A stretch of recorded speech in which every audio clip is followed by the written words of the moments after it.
je me pose des questions, à savoir, est-ce que, étant donné que, en fait, compte, c'est une offrande de servir le Seigneur, moi j'ai reçu mon salaire, est-ce que vous croyez qu'il faut encore que je prêche ce matin?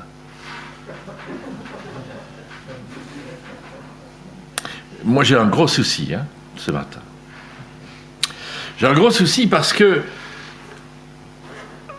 Matthieu chapitre 5 verset 9, « Heureux ceux qui procurent la paix, car ils seront appelés fils de Dieu. » Nous avons commencé notre culte par parler de l'amour. Nous avons chanté la paix. Et nous avons parlé de la guerre. Si vous voulez la paix, préparez-la. C'est ce que le conseil des uns et des autres, ce conseil pourrait s'adresser aux dirigeants des nations. Cependant, la violence ne se situe pas seulement au niveau des pays, de l'industrie, de l'armement, mais aussi au niveau individuel. Chacun de nous est porteur en lui-même de violence. Poutine a travaillé au KGB. Il a des relents de stalinisme, influencé par l'Église orthodoxe russe qui veut absolument écraser l'Église orthodoxe d'Ukraine et la ramener dans son giron. Alors, en fait compte, c'est la guerre, et on est tout le temps dans cela. On parle beaucoup de la guerre en Ukraine aujourd'hui, et il y a de quoi en parler. C'est quand même problématique, alors que l'on croyait qu'avec l'Union européenne, on était au clair et que les guerres étaient loin de nous. Effectivement, il y a toujours la guerre au Kivu dont on ne parle plus beaucoup, mais qui est toujours là. Il y a toujours des exactions qui sont faites. Il y a toujours une guerre au Yémen. On n'en parle plus, mais ça continue depuis des années, des années, des années, des années. Il y a des guerres un petit peu à gauche et à droite dont on n'entend pas parler. Moi, j'ai aussi un problème, c'est parce que aujourd'hui, les réfugiés ukrainiens, alors comprenez bien ce que je voulais dire, et ce que je veux dire. Les réfugiés ukrainiens ont automatiquement un statut spécial accordé par l'Union européenne, et ils n'ont plus besoin de faire des demandeurs, ils ne sont plus demandeurs d'asile, etc. Il y a quelques semaines, c'était les Afghans et les Syriens qui étaient aux portes de la Biélorussie et ont renforcé les frontières de la Pologne pour qu'ils n'entrent pas. Est-ce qu'il n'y a pas de poids de mesure? Est-ce qu'il n'y a pas de poids de mesure dans tout ce que nous faisons? Est-ce qu'il y a des réalités qui sont bien claires? Nous avons quand même des sacrés problèmes. En fait, c'est un peu facile de chercher la violence chez les autres et d'ignorer notre propre violence. Notre propre violence intérieure, nos colères. Cette propre violence intérieure va s'exprimer par des gestes, voire des paroles. Nous avons réfléchi, nous avons refait en étude biblique, je dis bien, tous les 4 chapitres de la Genèse. Il y a quand même un sacré problème depuis le démarrage. L'Écriture nous dit: tu aimeras ton prochain comme toi-même. Matthieu chapitre 22, versets 34 à 40.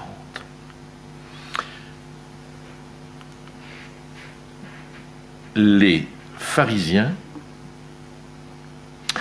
apprirent qu'il, Jésus, avait réduit au silence les Sadducéens, ils se rassemblèrent et l'un d'eux, un spécialiste de la loi, lui posa cette question pour le mettre à l'épreuve. Maître, qui est le plus grand des commandements de la loi?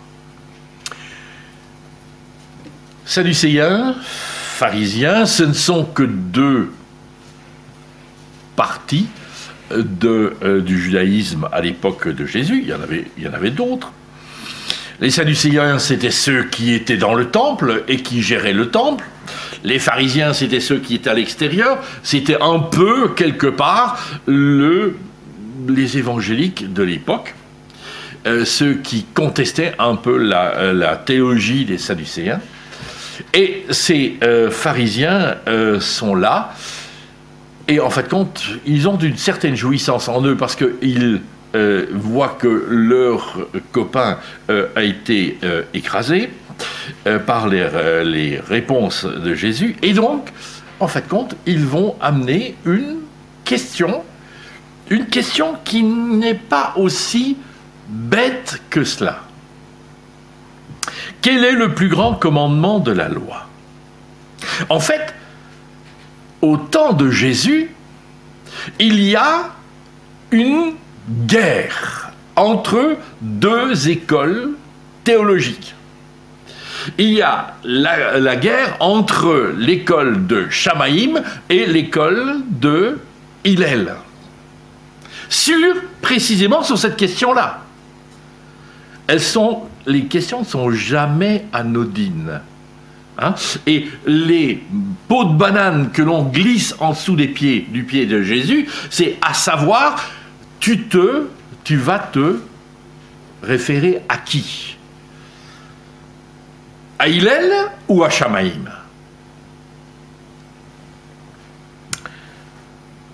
Et en fait, Jésus, c'est Jésus. Donc il ne se réfère ni à l'un ni à l'autre. Il répondit: tu aimeras le Seigneur ton Dieu de tout ton cœur, de toute ton âme, de toute ton intelligence. C'est le plus grand commandement, c'est le premier.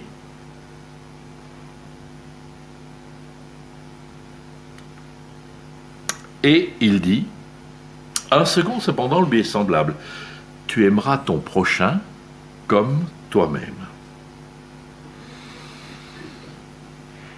De ces deux commandements dépendent toute la loi et les prophètes. Il faut bien comprendre ce que veut dire Jésus lorsqu'il parle de la loi et des prophètes. Il parle tout simplement, en fait compte, des deux référents à l'époque de Jésus, qui sont les référents de base. La Torah, les Névi'im, donc toute l'histoire que le judaïsme appelle tous les prophètes, hein, c'est pas seulement les Ésaïe, etc. Hein, les prophètes, les Névi'im, pour un juif, c'est ce qui commence à Josué et ce qui va jusqu'aux grands prophètes et aux petits prophètes. C'était ça la base de la réflexion à l'époque de Jésus. Ces deux commandements dépendent toute la loi. En fait, qu'est-ce que Jésus dit? Tout simplement, c'est qu'il y a ce qui est demandé et comment il s'est vécu.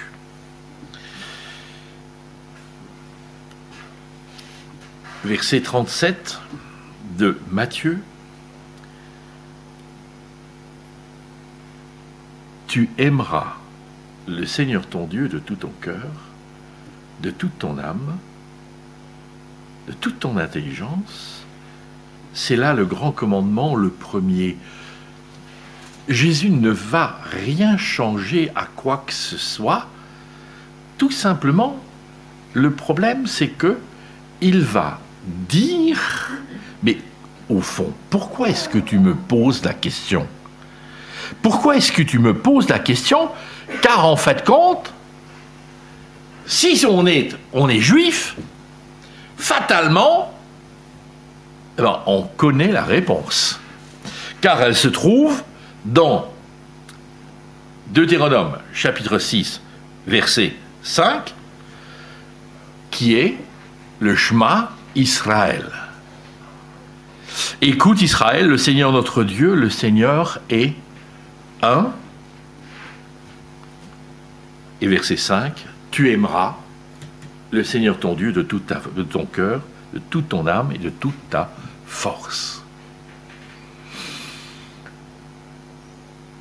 Lorsque je me trouve dans une autre église dans laquelle, pour l'instant, ils m'ont demandé beaucoup de choses, je sais qu'à un moment donné ou l'autre, on va confesser le symbole des apôtres. Après la louange, arrive la confession de foi, et la confession de foi, eh ben, on ne l'affiche même plus, tout le monde la connaît. Car tous les cultes, il y a systématiquement la confession de foi, le symbole des apôtres. Mais regardez, en fait, qu'un juif, c'est de l'ordre de 2 à 3 fois par jour, selon la tradition dans laquelle il se trouve, il va devoir dire « Écoute Israël, Shema Israël, le Seigneur ton Dieu, le Seigneur est un, tu aimeras le Seigneur ton Dieu de toute ta force, de toute ton âme et de toute ta force, pardon, de tout ton cœur. » Et il continuera en disant « Ces paroles que j'institue pour toi aujourd'hui seront sur ton cœur, tu les inculqueras à tes fils, tu en parleras quand tu seras chez toi, quand tu seras en chemin, quand tu te coucheras, quand tu te lèveras, tu les attacheras comme un signe à ta main, elles seront un fronteau entre tes yeux, tu les écriras sur les montants de la porte de ta maison et aux portes de la ville. »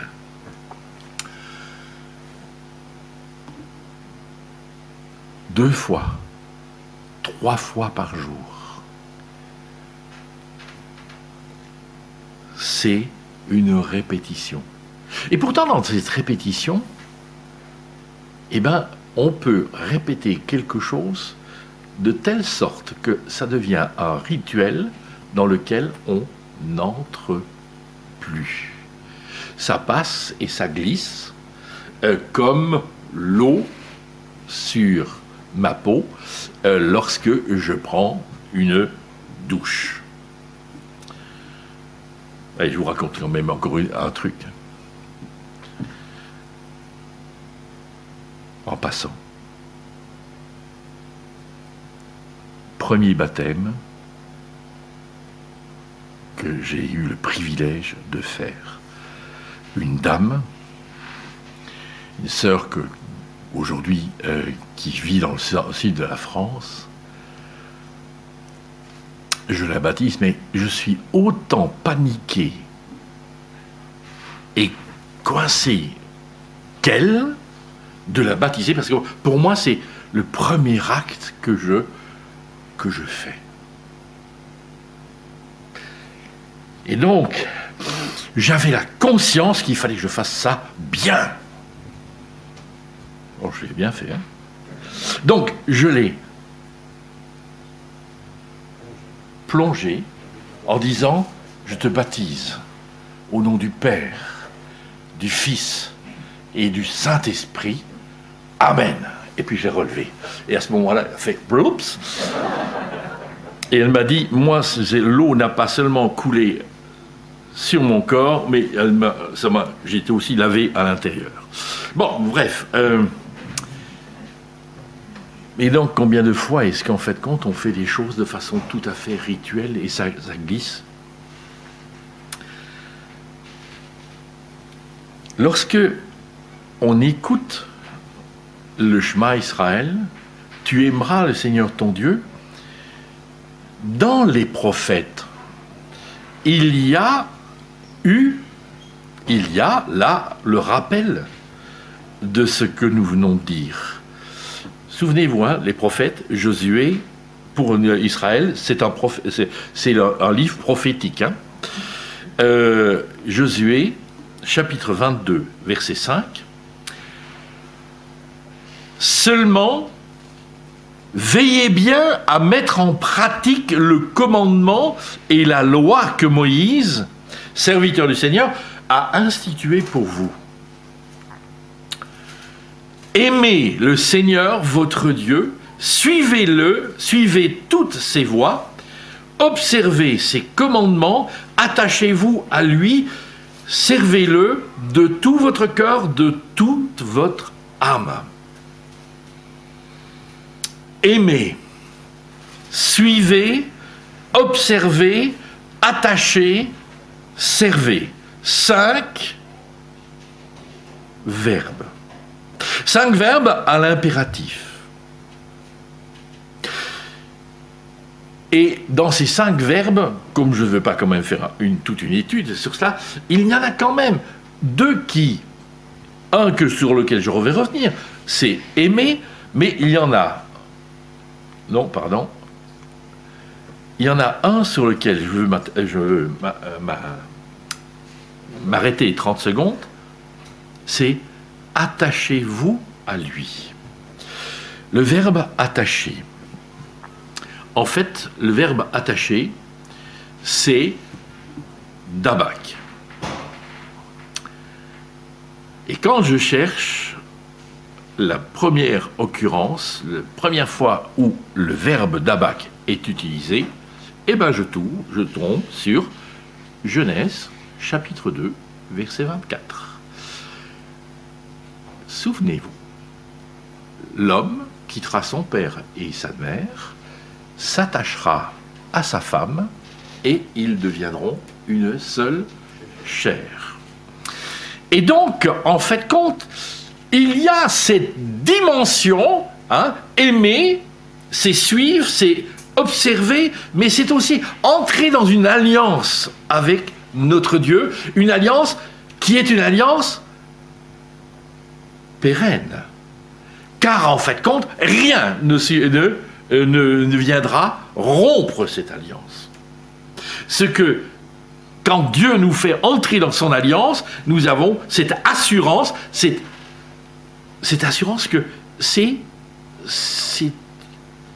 une alliance qui ira jusqu'au bout. Jusqu'au bout. La deuxième chose, le deuxième verbe, c'est le verbe servir. Alors, ce verbe servir, c'est un beau verbe, hein, que moi j'aime bien, avad, que l'on retrouve, en fait, dans le livre de la Genèse aussi, au chapitre 2, au verset 5 et au verset 15. Alors je vous donne simplement le verset 15, c'est le verset dans lequel, en fait, compte, Dieu place l'homme dans le jardin d'Éden pour le cultiver et le garder. Et ça, nous avons déjà vu ensemble, cultiver, ce n'est pas simplement faire la culture des petits pois et des carottes, hein. Cultiver, c'est aussi toute une dimension de service, et même de service dans l'attente de la rencontre. Donc c'est toute une dimension, en fait compte, spirituelle. Servez-le de tout votre cœur. Nous avons un service à accomplir, et un service spirituel vis-à-vis de Dieu.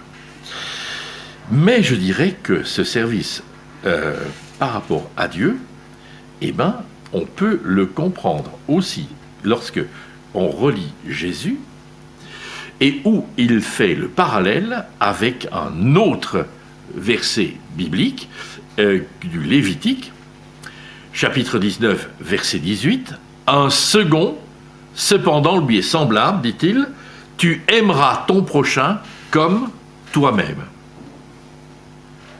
Alors, il y a aimer Dieu et aimer son prochain. Servir Dieu, c'est aussi quelque part entrer dans cette dimension du service de l'autre. Et cela doit être fait comme toi-même.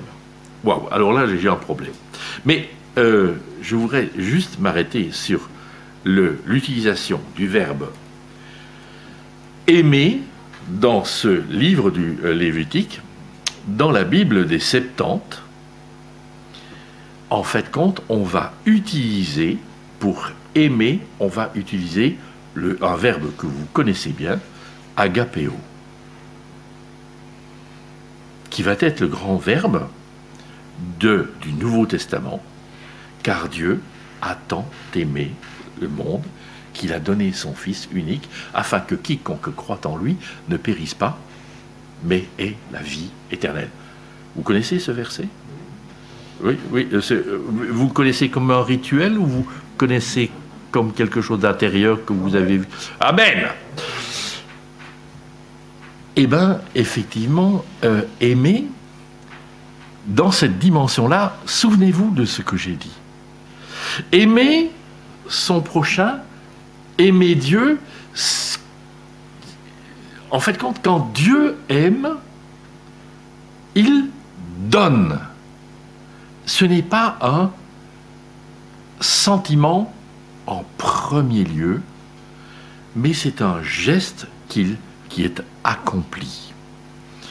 C'est un geste qui est accompli, c'est au travers de mes gestes que je comprends l'amour du Père. Alors que nous étions encore ses ennemis, dit l'apôtre Paul, Christ a été donné pour nous. C'est ainsi que nous avons vu son amour. L'amour, c'est une démonstration de choses qui sont visibles. Ce n'est pas simplement le sentiment intérieur. Ah, je sens que Dieu m'aime. Il y a des moments donnés, il y a des moments, frères et sœurs, où dans ma vie, je suis passé par des moments où je ne sentais pas l'amour de Dieu. Car en fait, tout ce que je vivais était tellement problématique que je ne ressentais pas l'amour de Dieu.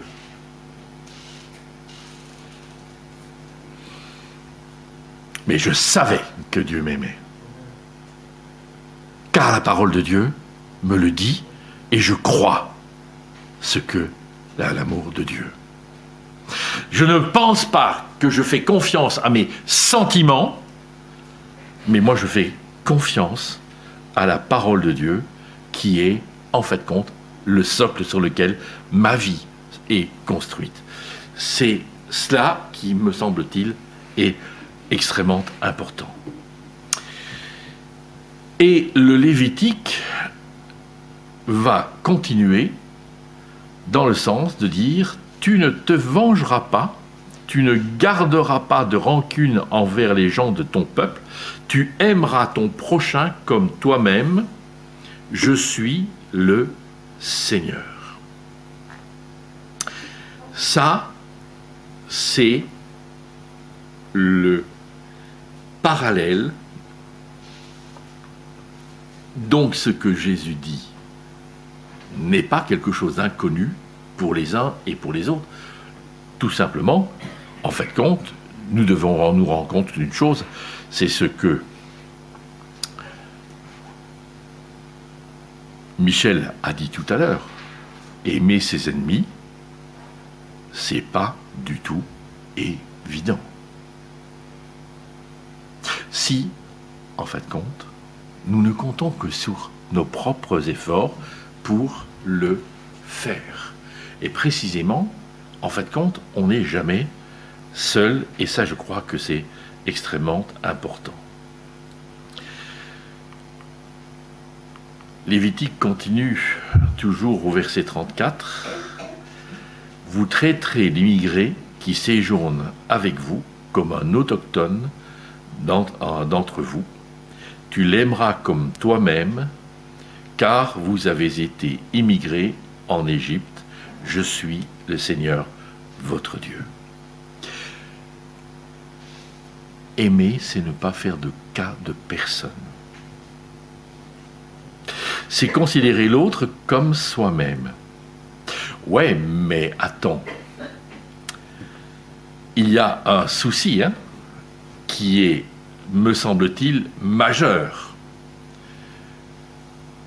Tu l'aimeras comme toi-même. Combien de fois, dans l'accompagnement spirituel que j'ai fait avec les personnes, ai-je constaté que nous avons du mal à nous aimer. Je ne m'aime pas. Je n'aime pas ce que je suis. Or, tu l'aimeras comme toi-même, et si je ne m'aime pas, alors je suis en désaccord. Comment est-ce que je vais pouvoir faire la quadrature du cercle, aimer Dieu, aimer mon prochain et ne pas m'aimer moi? Dieu me demande de m'aimer et d'aimer mon prochain comme moi-même. Alors, il y a des solutions, hein, la solution de la Castafiore. Je me trouve si belle en ce miroir. Mais il y a des personnes qui n'osent pas se regarder dans le miroir. Moi, j'ai connu des gens qui ne pouvaient pas se regarder dans un miroir, qui n'acceptaient pas qu'on les photographie, parce qu'ils ne voulaient pas se voir sur une photo. Tout ça, ce sont quand même des problèmes. Or, pour s'accepter et s'aimer soi-même, encore faut-il se connaître. Qui suis-je? Qui suis-je? Le nom, le prénom ne suffit pas à me définir. Et donc, en fait, nous allons nous trouver devant un grand problème. Hein? Qui suis-je? Narcisse se pose la question. Hein? J'ai repris le tableau de Caravage, hein, qui a été peint au XVIe siècle. Qui suis-je? Narcisse, il n'arrive pas à se voir, car en fait, quand plus il se rapproche de la surface de l'eau, plus l'eau frémit et plus son image est déformée. Qui suis-je? Et en fait, quand on peut se poser la question, mais est-ce que c'est par l'introspection, est-ce que c'est par moi-même que j'y arriverai à me définir et à dire qui je suis? En fait, compte, moi je crois qu'il n'y a qu'une seule solution, c'est le psaume 139, verset 1 et suivant. Le Seigneur, lui, me connaît. Il me connaît. David le sait. Il le confesse. Il dit, Seigneur, tu regardes au fond de mon cœur, au fond de ce que je suis.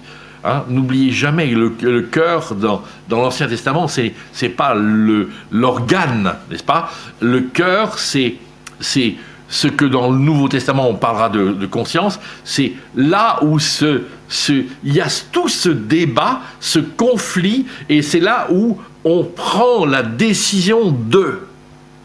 Le cœur, c'est l'intériorité où, en fait, compte, il y a ce moment où je suis confronté à et où je décide de. Tu regardes jusqu'au fond de mon cœur. Donc, tu connais tous mes débats, tu connais tous mes problèmes, tu connais toutes les difficultés. Tu sais tout de moi. Tu sais si je m'assieds ou si je me lève. Longtemps d'avance, tu connais mes pensées. Dieu sait de quoi demain sera fait. Tu l'aimeras comme toi-même. Aimer, c'est-à-dire. Souvenez-vous de ce que j'ai dit, aimer Dieu, c'est être prompt à le servir. Prompt à pardonner.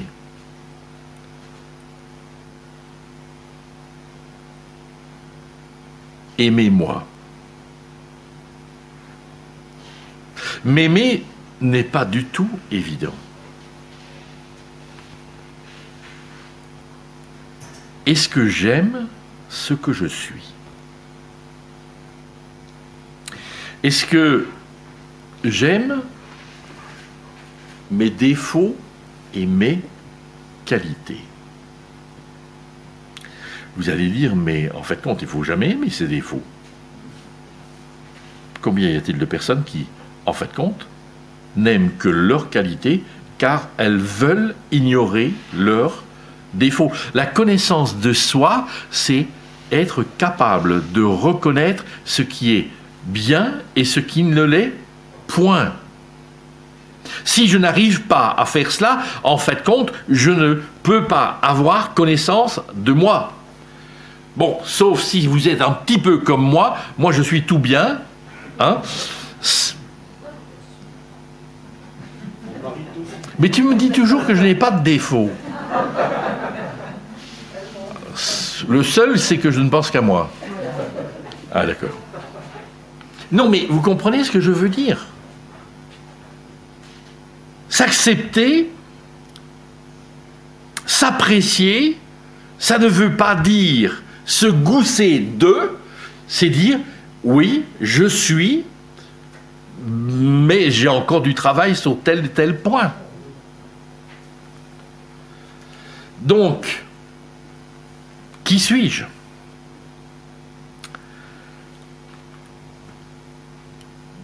Et c'est une belle image que j'ai piquée chez nos amis juifs. Tu l'aimeras comme toi-même. Question pour ce dimanche. Qu'est-ce que je ne supporte pas en moi? Qu'est-ce que je ne supporte pas en moi au plan physique? Pendant des années, j'ai eu un problème avec mon nez. Tout le monde me disait que j'ai un gros nez. Bah oui, j'ai un gros nez, hein, voilà. Aujourd'hui, bon, c'est peut-être parce que j'ai 74 ans, hein, ça m'est tout à fait égal. Mais non, il y a quand même pas mal d'années que j'ai oublié mon problème de nez. Qu'est-ce que je n'aime pas au plan physique? Qu'est-ce que je n'aime pas au plan psychologique? Dans ma façon d'être, nous pouvons être en conflit avec nous-mêmes. Parce qu'il y a des choses que je n'arrive pas à accepter. Lorsque je suis revenu pour la première fois d'Israël, je ne suis jamais allé en Israël, la première fois que je suis revenu de Madagascar, j'avais tellement de problèmes avec moi-même parce que j'avais découvert des choses que je vous avais dit, hein, qui étaient insupportables chez moi et que le Seigneur a mis le doigt dessus. Moi, je croyais que j'étais un chouette gars et un chouette pasteur, un gars un petit peu au-dessus des autres, hein, qui était au-dessus de la... mais non, mais c'est au-dessus de la mêlée. Je fais quand même 1,80 m, hein. Enfin, je faisais. Et puis, dans ce que j'ai côtoyé, dans la misère, hein, souvenez-vous de ce que je vous ai dit, dans cette cour de récréation, quand j'ai vu cette petite fille qui courait vers moi, les bras étendus pour que je la prenne, je peux prendre... Non, je ne peux pas prendre tous les enfants du monde. Quand j'ai vu cette petite fille qui courait vers moi, qui avait le pu qui coulait de ses yeux et qui était sur ses joues, qu'est-ce que j'ai fait? Je lui ai tourné le dos et je suis parti. Car en fait, compte, je pouvais pas la prendre dans mes bras. J'ai eu un problème. Mais en fait, compte, qui suis-je? Est-ce que c'est aimer son prochain? Moi, je suis persuadé que ma femme se serait mise à genoux, aurait commencé par essuyer les joues de la gamine, hein, et aurait fait en sorte qu'elle soit bien lisse, c'est toujours un problème. Mais que... Et puis, voilà. Moi, je n'ai pas été capable de cela. Nous avons des freins dans nos vies.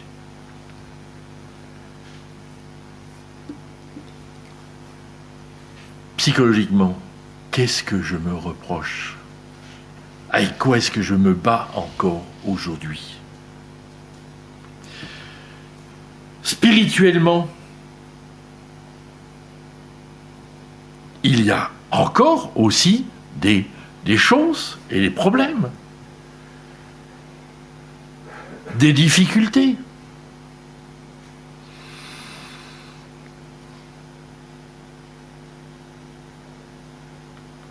Il y a ce que je suis conscient et ce que je ne suis pas conscient. Mais c'est aussi problématique.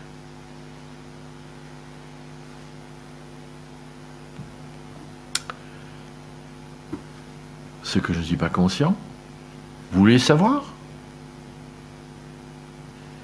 Posez-vous la question. Tu m'énerves. Ça vous arrive jamais de vous dire, ou de dire à quelqu'un d'autre, tu m'énerves? Ou d'avoir ce sentiment d'énervement par rapport à l'autre? Mais c'est clair que dans les sciences humaines, tu m'énerves, ce qui m'énerve, c'est le reflet, le renvoi de ce que moi je n'accepte pas et que toi tu as. Donc ce que tu fais me rappelle ce que moi je ne veux pas comprendre, que je ne veux pas accepter, et c'est en fait compte cela qui m'énerve. Mon énervement me révèle le défaut que j'ai en moi.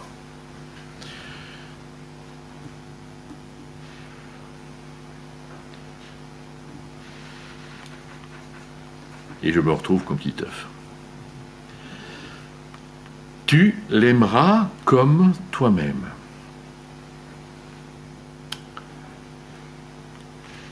Une pensée. Personne blessée, or moi je connais personne qui ne soit pas blessé. Blessé par l'éducation, blessé par le côtoiement avec d'autres, par la culture, par des tas de choses, est une personne blessante. En fait, compte, cette pensée-là vient de Carl Gustav Jung. Tu n'y verras clair qu'en regardant en toi, qui regarde à l'extérieur rêve, qui regarde en lui-même s'éveille. Jung est un psychanalyste qui, après avoir travaillé avec Freud pendant un certain temps, a pris des distances par rapport à Freud et a construit sa propre école psychanalytique que l'on connaît moins. Jung dit tout simplement, en fait, compte, le problème de la sexualité ne peut pas tout expliquer comme Freud essaye de l'expliquer. Il y a des choses qui sont plus enterrées, qui viennent de plus loin et qui, en quelque part, me touchent encore aujourd'hui. Jung était soi-disant protestant, hein, bref, je lui laisse son dire. Mais personne blessée, personne blessante. Bien souvent, en fait compte, nous ne nous rendons pas compte que nous sommes blessés et que nous avons besoin d'une guérison. Et la guérison, elle vient de Jésus. Je vous laisse la paix. Je vous donne la paix, je ne vous donne pas comme le monde donne, que votre cœur ne se trouble pas et ne s'alarme point. C'est ce que Jésus dit dans l'évangile de Jean, chapitre 14, verset 27.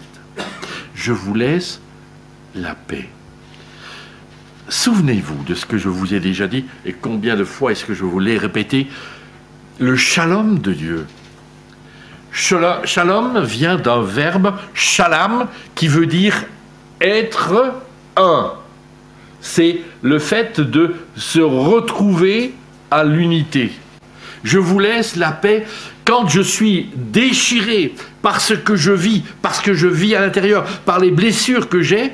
En fait, compte, nous ne pouvons faire qu'une chose, c'est accepter, recevoir la paix de Dieu qui me réconcilie avec le Père, qui me réconcilie avec vous et qui me réconcilie avec moi-même. Combien de fois est-ce que j'ai apporté au Seigneur mes blessures en disant « Seigneur, j'ai besoin de ta paix, j'ai besoin de ta guérison dans ma vie intérieure, j'ai besoin que tu poses ta main sur moi. »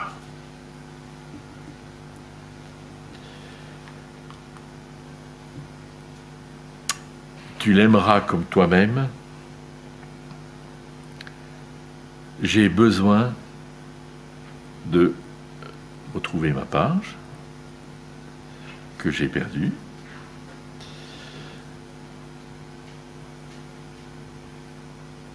J'ai besoin de sortir du déni. Le déni, c'est ne pas s'avouer à soi-même. J'ai besoin de l'acceptation de moi-même. Oui, je suis comme je suis. Alors, je n'accepte pas tout ce que je fais, mais Seigneur, toi, guéris-moi. Cela passe par un temps de repentance. Ça se passe par un accueil du pardon de Dieu. Combien de personnes ai-je rencontré qui ne se pardonnaient pas telle ou telle chose. Mais alors, je crois qu'il y a l'essentiel.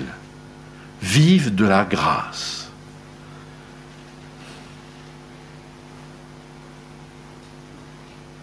Oh, quand la médecin, la doctoresse qui était au labo du sommeil m'a dit « Mais monsieur, vous n'avez pas besoin d'un masque. Vous avez besoin d'un masque pour vos apnées de la nuit, mais vous n'avez pas besoin d'un masque complet parce que je lui disais que j'étais incapable de tenir le masque. Je suis claustrophobe. Elle m'a dit, mais vous n'avez pas besoin d'un masque complet.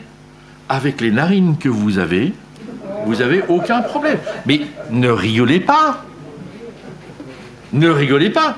En fait, compte, c'est là où j'ai découvert, mais merci Seigneur. Mais c'est une grâce que d'avoir un gros nez. Mais je l'ai pris comme ça. Hein. Mais si vous regardez bien dans vos vies, dans nos vies, il y a des tas de choses que nous ne supportons pas dans nos vies, mais un jour ou l'autre, vous découvrirez la grâce que Dieu vous a faite. Moi, aujourd'hui, je dis, c'est une grâce d'avoir ma femme à mes côtés. Après l'avoir supporté pendant 54 ans, hein, bon, bref. Mais non, c'est une grâce. Non, mais je rigole, mais comprenez ce que je veux dire. Tout est grâce. Et même les choses les plus difficiles, il y a des gens qui ont vécu le confinement comme un problème terrible.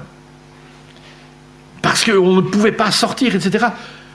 Nous avons, ma femme et moi, vécu le temps du confinement comme une grâce. La sonnette ne fonctionnait pas. On était au calme. Personne ne nous demandait ceci ou cela. Et nous avions le temps de parler ensemble. De refaire le monde comme des adolescents, depuis le matin jusqu'au soir. Moi, je continuais du soir au matin, mais ça, c'est autre chose. Quand on vit de la grâce, on ne vit plus sous la culpabilité. Jésus m'a libéré.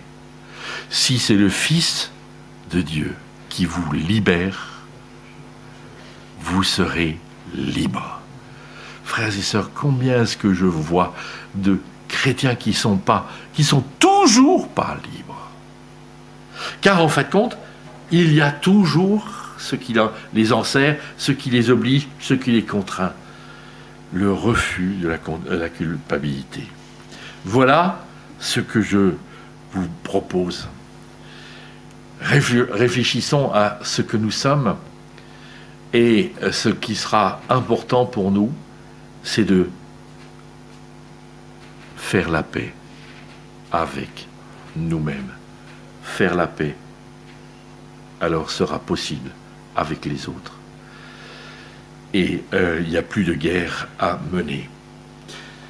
Effectivement, la paix dont il est question se prépare, c'est-à-dire qu'elle s'apprend et se cultive. Voilà ce que le Seigneur vous propose. N'est-ce pas? Lorsque dans notre vie, nous avons accepté Jésus dans notre cœur, nous avons reçu le salut. Mais nous avons besoin de la restauration. C'est sa parole et l'Esprit Saint qui nous accorderont cette restauration de nous-mêmes. C'est la parole et l'Esprit qui nous feront progresser. La deuxième épître aux Corinthiens ne nous dit-elle pas que le Seigneur l'Esprit nous transformera de gloire en gloire? Je ne sais pas quelle transformation j'ai encore besoin, mais le Seigneur va me permettre de comprendre, et c'est lui qui le fera. Prions ensemble. Seigneur notre Dieu, notre Père, nous te rendons grâce et nous te bénissons de ce que tu ne nous as pas laissés seuls, Seigneur, dans ce monde. Tu ne nous as pas laissés à volo. Mais Seigneur, nous ne sommes pas orphelins. Merci pour le salut. Merci pour l'espérance qui est associée à notre foi. Merci de savoir que tu es notre Père et que tu nous aimes d'un amour inconditionnel et d'un amour qui ne se tarira jamais. Mais merci pour l'Esprit Saint, merci pour la puissance du Saint-Esprit qui est aujourd'hui encore seul capable de me changer et de me transformer. Ce n'est pas par moi, Seigneur, mais ouvre simplement mes yeux sur ce que tu veux accomplir encore en moi, et que je puisse, avec mes frères et mes sœurs, ainsi progresser de sanctification en sanctification, de gloire en gloire, de transformation en transformation, et Seigneur, que je puisse vivre en paix avec toi, avec mes frères et avec moi-même.